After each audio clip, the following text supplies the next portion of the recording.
कानपुर मामले में आतंकी साजिश के सबूत मिले जो सूत्र बता रहे हैं और ये बहुत बड़ा खुलासा है। आईएसआईएस खुरासान मॉड्यूल के हाथ होने का शक इस घटना में जताया जा रहा है। सेल्फ रेडिकलाइज हो सकता है ये आरोपी जो सूत्र बता रहे हैं। पाकिस्तान से ब्रेन वॉश करता है आईएसआईएस कमांडर फरहतुल्लाह घोरी और ये फरहतुल्लाह घोरी पर आरोप लग रहे हैं। इसके बारे में खुलासा हुआ है कि इसी मॉड्यूल के जरिए आईएसआईएस खुरासान मॉड्यूल के जरिए इस घटना को अंजाम दिया गया। कुछ स्लीपर सेल्स के जरिए संपर्क किया गया। उसके बाद कुछ लोगों ने यहां पर प्लांट किया। यह गैस सिलेंडर यहां पर इन लोगों ने रखा। ये सूत्र बता रहे हैं कि सेल्फ रेडिकलाइज मामला ये हो सकता है। और आइए आपको बताते हैं कानपुर में रेल के खिलाफ विस्फोटक साजिश को लेकर क्या क्या खुलासे हुए हैं, अब तक क्या क्या बात निकलकर सामने आई, डिटेल में जानकारी देखिए। कानपुर में रेल के खिलाफ विस्फोटक साजिश किसकी है? खुलासा नंबर 1, शुरुआती जांच में टेरर लिंक के सबूत मिले हैं, जो बहुत बड़ा खुलासा है। इसमें टेरर लिंक के सबूत मिले। खुलासा नंबर 2, साजिश रचने वाला सेल्फ रेडिकलाइज है, जो सूत्र बता रहे हैं। खुलासा नंबर 3, आईएसआईएस के एक खुरासान मॉड्यूल के हाथ का शक जताया जा रहा है। एटीएस तो इसमें कार्रवाई कर ही रही है।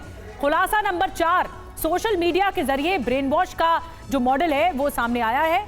और खुलासा नंबर 5, सोशल मीडिया से बम बनाने की ट्रेनिंग का शक भी है कि सोशल मीडिया देखकर बम बनाया गया। खुलासा नंबर 6, पाकिस्तान में आईएसआईएस कमांडर फरहतुल्लाह घोरी ने इसकी ट्रेनिंग दी, जो पाकिस्तान में बैठा है और अपने गुर्गों को इसकी ट्रेनिंग दी गई।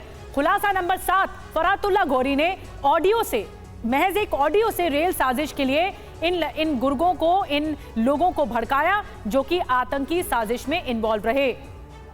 तो ये 7 खुलासे बताते हैं कि इस पूरे मामले पर टेरर लिंक मिल रहा है। और आइए अब आपको बताते हैं कि आईएसआईएस खुरासान है क्या, ये क्या लिंक है आईएसआईएस खुरासान का और ये क्या कहलाता है। ये आतंकवादी संगठन है। आईएसआईएस खुरासान के 20 मॉड्यूल में सबसे खतरनाक माना जाता है। 2012 में खुरासान के लड़ाकों ने फौज तैयार की। और आपको बता दें, खुरासान मध्य एशिया की पहाड़ियों का एक इलाका है और वहीं से जन्म हुआ इस आतंकी संगठन का। खुरासान लड़ाके पहले अलकायदा से जुड़े रहे और फिर अपना ही इन्होंने टेरर नेटवर्क बनाना शुरू कर दिया। तो ये आईएसआईएस खुरासान के बारे में बता रहे हैं। 2014 में सीरिया और आसपास के इलाकों में इनका असर देखा गया आईएसआईएस खुरासान का, और अब आईएसआईएस के प्रभाव में आकर उसका हिस्सा बन गए।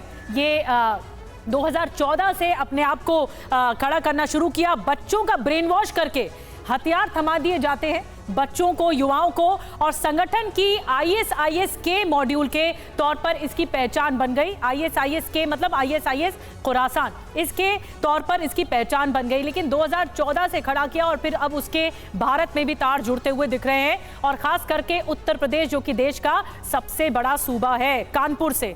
और हमारे साथ जितेंद्र शर्मा और ज्यादा खुलासे के साथ इस वक्त मौजूद हैं। जितेंद्र, 7 खुलासे किए हैं इस घटना को लेकर, जो सीधा सीधा इशारा करता है कि यहां पर कानपुर में स्लीपर सेल्स के जरिए लोगों को ब्रेन वॉश किया गया और इस घटना को अंजाम देने की कोशिश की गई, यानी रेलवे टारगेट पर थे।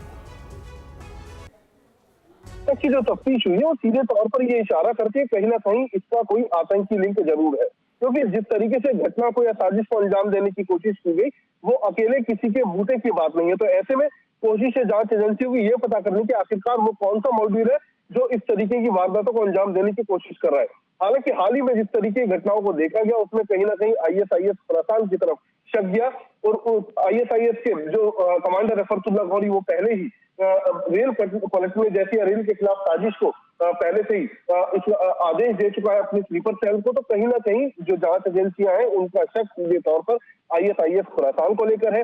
आईएसआईएस खुरासान का इससे पहले कानपुर में एक मॉड्यूल बस्ट भी हो चुका है। तो ऐसे में कहीं ना कहीं शक है कि आईएसआईएस खुरासान के ही स्लीपर सेल का एक काम हो सकता है। तो लिहाजा इस एंगल से मामले की तफ्तीश की जा रही है। दूसरा एंगल यह है कि जांच एजेंसियों को शक है कि हो सकता है ये किसी एक ही आदमी का काम हो जो कि पूरे तरीके से आईएसआईएस की जो भावना उसको लेकर रेडिकलाइज हो। तो उस एंगल से भी फिलहाल तफ्तीश की जा रही। तो कहा जा सकता है कि तमाम एंगल्स पर ना सिर्फ यूपी एटीएस बल्कि खुफिया एजेंसी और एनआईए की टीम लगी हुई है। जी, बहुत बड़ी जानकारी जितेंद्र पहुंचा रहे हैं कि ये काम एक का हो सकता है जो कि आईएसआईएस खुरासान के लिए काम कर रहा हो और उसके जरिए ये पूरी साजिश रची हो। और अब देखना होगा कि इस मामले में और क्या खुलासे होते हैं, लेकिन ये 7 खुलासे चौंकाते हैं।